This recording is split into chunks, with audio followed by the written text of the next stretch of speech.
Welcome back, fight fans. Welcome back. Welcome back. Let's just dig right into it. The Canelo Alvarez versus Danny Jacobs fight is heating up, and it is getting very, very interesting. The first thing we're going to dissect is Oscar De La Hoya's comments in regards to Danny Jacobs. And, I find them very interesting. This is according to RingTV.com.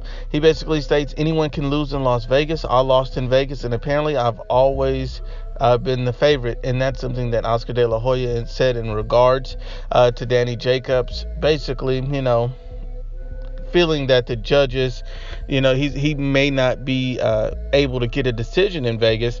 And he also states anybody can lose. And I would be surprised if Danny Jacobs is thinking about that, because I know what a professional he is. I can tell you Canelo is going in there with the mentality of winning, and I expect Jacobs to do the same.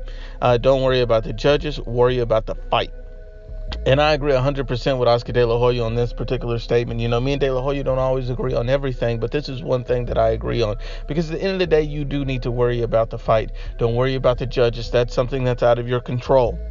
If you feel like you're an elite level fighter, a top level fighter, Danny Jacobs has said many times that he has all the attributes: height, reach, and he feels that he's the stronger fighter. He feels that he's the faster fighter. And I feel those are two categories that I'm going to favor Canelo. I think Canelo's faster than Danny Jacobs. And I feel like Canelo Alvarez, especially to the body, is a much stronger fighter than Danny Jacobs. Now, we'll see where the power is and who respects whose power when they get in there. But I think their power is pretty close to being even. And I think that, these guys' chins are remarkable. But I think that Canelo Alvarez would still have an advantage as far as his chin. And so that's going to be very interesting. Danny Jacobs made these comments in regards to the judge. He said, we're getting closer to the fight and just want to become headstrong and know that if I go in there and do my job, I'll be awarded the victory with no added influence outside the ring. I don't really want to touch on it too much, but at the same time, I know that the past has spoke for itself. So, basically implying that, the judges haven't always give guys a fair shake. But, the funny thing about that is with Danny Jacobs is he believes he wins the Triple G fight too. And so, I believe he won a Triple G fight. I think he edged the fight, but they gave the decision ultimately to Gennady Golovkin.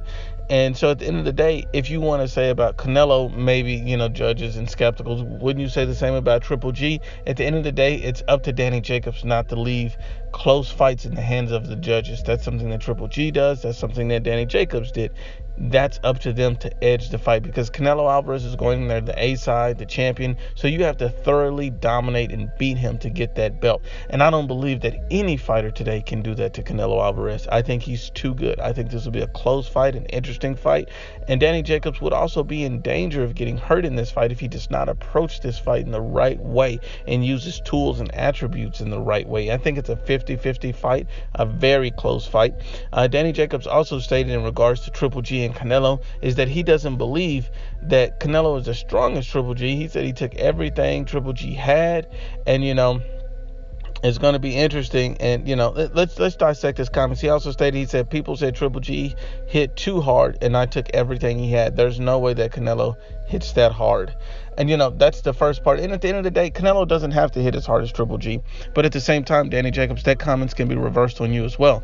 He took everything Triple G had himself. And Canelo Alvarez, unlike you, actually stood in the pocket in the second fight and went blow for blow with Gennady Golovkin.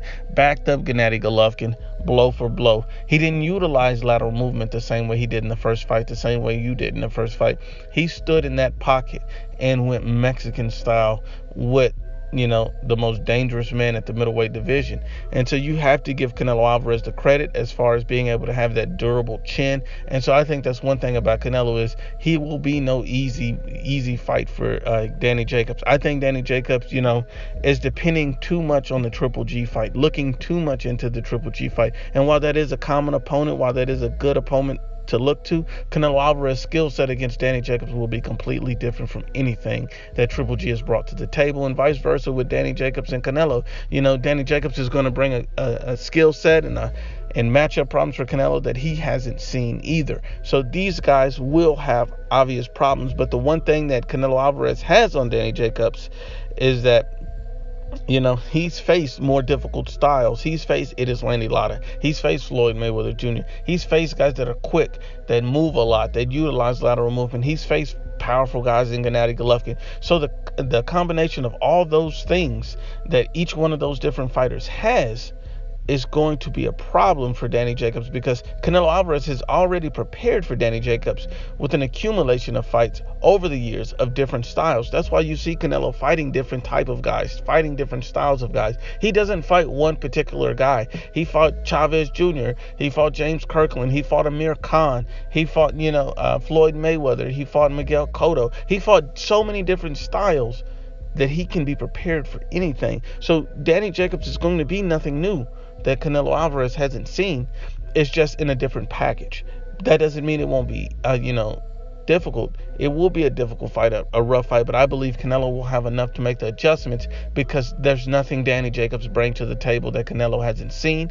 Danny Jacobs is extremely hittable. I'm going to favor Canelo Alvarez to get the victory in this fight, but I don't think it'll be easy. I think Danny Jacobs is a live dog because of his his attributes and his skill sets, because he has the height advantage, because he has a reach advantage, because he's an elite level boxer, and because he's very strong. He can beat Canelo Alvarez, but I'm favoring Canelo because I believe Canelo has the experience factor. He has the speed, he has powerful, he has a great chin. So you have to give the edge to Canelo in this fight based on that. And I think Canelo Alvarez defensively and as far as the counterpuncher, he cannot be matched with Danny Jacobs. Danny Jacobs just simply is not on the level of counterpuncher that Canelo Alvarez is. So this will be a fantastic fight, a brilliant fight, but I think Danny Jacobs will come up short yet again.